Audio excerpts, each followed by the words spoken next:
fans, Robin here, and it's a second video in my little painting series of how I paint and what I like to do. The first one we're looking at kind of truths of painting and reasons for painting, and this video I thought I'd show you my painting setup. Here it is. It's much tidier than it usually is because I'm making this video. I don't want to look like a complete slob, but to give you some estimate of how professional the setup is. If we look to the left, we have a pile of washing, and if we look to the right, we have all sorts of rubbish going on there.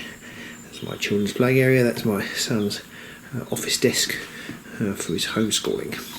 So let's have a look at my area. We'll zoom in a little bit. Starting with the basics, I have some brushes here. These are Koninsky Sable Series 33 brushes. I have 0, 1 and 2, they're my main used brushes. I've used various brushes over the years. These ones are quite good value. They're from Rosemary and Co, and they're quite good value. I've used their Series 8, which are slightly nicer, but they're more expensive. They have a much longer point, so they're more expensive. And I've tried the Winsor & Newton 7s, and I don't particularly find the Winsor & Newton 7s are about twice the price as these, and I don't particularly find them twice as good, so I don't use those. I've got a solid palette, which is surprisingly clean for me at the moment. I have tried a wet palette. I know everybody says that a wet palette is much better. I just struggle to get on with them. I'm not sure why. Maybe I need to practice with them more. But perversely, I just find I don't get to paint a very long period of time. And I know obviously a wet palette keeps the paint fresher for longer. But I just might like to make up a little bit of paint and use it as I need it, and then finish for my session. I really like this palette. I got it for Christmas a couple of years ago. I like the wells. You can put the liquid in, look at it, more runny paints in there. It's good for watering paints down, and it's got various areas like any other palette. And yeah, that's it. As I say, I do prefer that solid one to a liquid to a wet one, but I should go back to the wet one. I probably will in the summer more because I paint in a conservatory. Have a look at my conservatory. There we go. Look. Best part of my painting space is that view out the window, which you may not be able to see. But I paint in a conservatory, and so in the summer it gets very hot, and then the paint dries out really fast on this palette. So then I do have to use a wet palette. Over here, I've got a small box of sand. It's not very essential, but I use that for basing. And I've got my all-important paint pot, water mug. A very old steel miniatures mug. I'm very proud of that. Should use an Agents of Sigmar mug, really, shouldn't I? But that's, I don't know, decades old paint mug.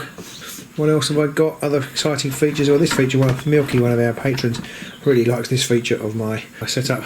Not the old pencil with Sabine's arm stuck to it from Star Wars. Milky really likes this. This is my little paint kind of rag. Actually, several bits of A4 paper, which I think were just there one day, and I started using them. So when I've got too much paint on the brush, you know what it's like, and you just roll it off on there. And that's now like a history of painting. So I've been using that. I normally sit there, and when I've been recording, I've been sitting around here. I normally sit here to paint. So what else have I got over here? I've got a cup of tea. It's very important to paint with a cup of tea. I've got a Citadel painting handle. I've got a couple of these. They're pretty useful, though more often than not I forget to use them, and I find they are slightly better than blue tack on top of an old paint pot, but not much, so you can definitely save money that way, having blue tack on top of an old paint pot. My paints, talking of paint pots, tea out the way. So my paints, I've got a host of paints. I've got quite a few Vallejo, model colour and game colour paints, and then I've got a few things like matte varnish and glazed medium, and I've got some cracking paint as well. Good fun thing. I like purchasing paint. As you can see, that rack isn't full. I haven't quite needed to get all of the paints yet because I do have a lot of Citadel paints, which you can sort of see over there. They all go behind there. There's a rack of. I've got the racks from TT Combat. They're really great. I just got those for my birthday, which was last week. And I do like the racks. So yeah, I've got a lot of Citadel paint. I've got even more Citadel paint to just lift you up. Try not to make you too nauseous, lift you up. I've got even more at the back there. And there's a DVD case with some static grass type things in it, tufts and stuff. But I've got even more paints over there. Now, I used to be a Citadel boy until started watching Sir Rastro's paint videos, and he introduced other paints. But the biggest buy for me, I have talked about it before, the biggest buy for me on the Citadel paints is the lids. I'm not very good at shutting them. They don't form good to seal, and I'm a bit slapdash. I'm not very good at shutting them.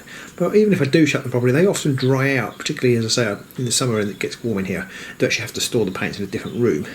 But the dropper bottles never dry out, and the dropper bottles are generally easier to just distribute the paint when you want to make mixes and things. I hate the fact you're mixing with the brush, going to and from the pots. You keep washing the brush, and it becomes a bit of a bind. So I just generally much prefer the dropper bottles. I have got some scale colour paints. I don't use those so much. They're much thicker and they're much matter, and I think they're for more expert painters than me. I like the greys. I've got that. I bought a monochrome set of scale colour paints. I wanted to try and do some monochrome G sealers, but that never transpired like many of my harebrained schemes. I do have some historical paints. I've got a sunburst yellow there, very old sunburst yellow, and I've got a Gits flush, a Bad Moon yellow from ancient times, and from even longer. I think this is from the original Citadel paint set. I've got a very old silver. Look at that, very exciting stuff. Okay, what other bits of kit do I use? I've got a syringe here. I've got a syringe for sucking out paint, quite often sucking out Agrex Earth Aid and Nuln Oil. That's really handy if you've got large paints doing scenery and what have you. I'll talk about those again in a bit more detail. I've got the contrast paints as well. Just going back to the paints, I've got contrast paints, and I do use a lot of contrast medium, so that can be useful for that too. In here I've got the rest of my brushes. I've got some older brushes. I've got some non-acrylic brushes. I've got these cheap brushes. I've got these off eBay. They're just cheap flat head brushes that I use for, I don't know if you can see that because of the focus, but I use for dry brushing, because I was fed up of wrecking really good brushes, dry brushing and using old brushes and then becoming wrecked. So I've got those for dry brushing. I've got a couple of makeup brushes as well. That's got a bigger flat edge on it, and I've got a really big soft one here, makeup brush for dry brush. I haven't used that yet. That's for bigger things for scenery. And I've got loads of cheap brushes in this. Is my cheap brush box where I keep all the bigger brushes for scenery and things. They're really useful. Painted a lot of the Warcry scenery, and I've got too many because you always get loads of brushes. You can't buy one cheap brush, you have to buy like 10 at a time. I've got lots of cheap brushes, and there's a scalpel in there, and my clippers. Got some Citadel clippers which I was given by Games Workshop for something, so they're really handy. I've got a pair of much cheaper ones which actually, on balance, the Games Workshop stuff is a little bit overpriced, but they are a lot better than my cheap clippers. And that's about it on the painting table. I don't think I've got much else to tell you. I have got a couple of files. Getting rid of mould lines and what have you. I'm not very good at getting mould lines. Talked about that before. It's probably the one thing that I do that everybody would hate. I don't really tend to worry too much about mould lines unless they're really, really obvious. A few other things. Turning around for a second. There are my deadly substances shelf out the way of the kids, out of sight, out of mind. And what have I got up there? Well, let's show you. I've got some bonsai focus feeds for bonsais. So I have some Zest paint cleaner. Now I know a lot of people use the Masters brush stuff. I had bought this already before I'd heard of that. This was what I got from Rosemary and Co. And it works pretty well. Keeps the brushes quite nicely. I've got quite a lot left. Don't put it in a certain type of plastic container. It melts the bottom out, as I discovered, which makes sense because it melts acrylic basically. Speaking of melting plastic, I've also got these Tamiya polystyrene cement boxes. Now this one has got plastic melted in it, so it acts as a glue and a sealer. So I've only recently started using these. I think I stuck the Escher models together that I'm going to paint with that. They've got this is just polystyrene cement and a little brush in there. This has got some plastic melted into it, and it just acts as a little filler as well. It's quite a little good tip I got off a guy called Luke on the internet. It was quite handy. So then there's these. Now these I bought when I was doing some scenery, some Kill Team scenery, and some Kill Team scenery, and I've used them for the Warcry scenery. They're basically big, they're Vallejo Gain Colour washes. They're big pots of wash. I've got a sepia wash and a black wash. So these replace my Nuln Oil and my Seraphim Sepia. They're not actually quite as nice, but they're about a third, a tenth. I can't remember now the difference in price. I think these are about £8 for a pot each, and they're so much bigger than the Nuln Oil pots.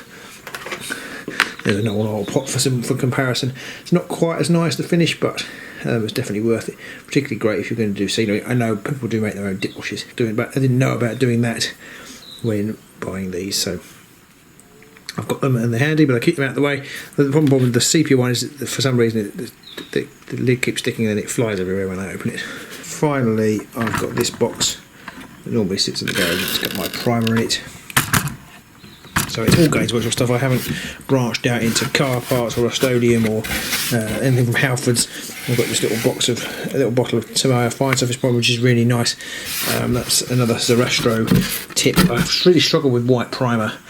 I don't use Games Workshop's white because it goes really bobbly. I tried Army Paint, it was a little bit better, but not much. But I do actually like the Wraithbone. I do use the Wraithbone quite a lot. I tend to use that one more than the Grey Seer primer. But I do have some Chaos Black left, and some Retribution Armour recently on our inspiration tokens, and Mechanica Standard Grey. I'm not using contrast paints. That's probably my standard. Used to be my standard primer before contrast primers came out. And then finally, what else is this one? Oh, some Zambi dust from when I was doing scenery. And I've actually got a couple more out of the garage as well. I've got a red and a green and a blue, I think. So there you go, that's my trip around the painting table. I hope you enjoyed that. Nothing too earth-shattering, I don't suppose. That's my little painting setup. I thought you'd be interested with lockdown. There's some things that people wouldn't have been slightly interested in. Have sadly become more interesting, more diverting. If you can, I can't remember if you can put pictures in YouTube comments. If you can, do show us your painting setup. Otherwise, chuck them over on Facebook to say hello. I hope you enjoyed this video. Do click like and subscribe. If you did, I actually will have a proper King of Mediocre painting video coming out fairly soon. I've cut all the footage. I've just got to stitch it all back together to make myself not look too useless. So until the next AOS Agents of Sigmar report or painting video, I'll see you soon. Bye.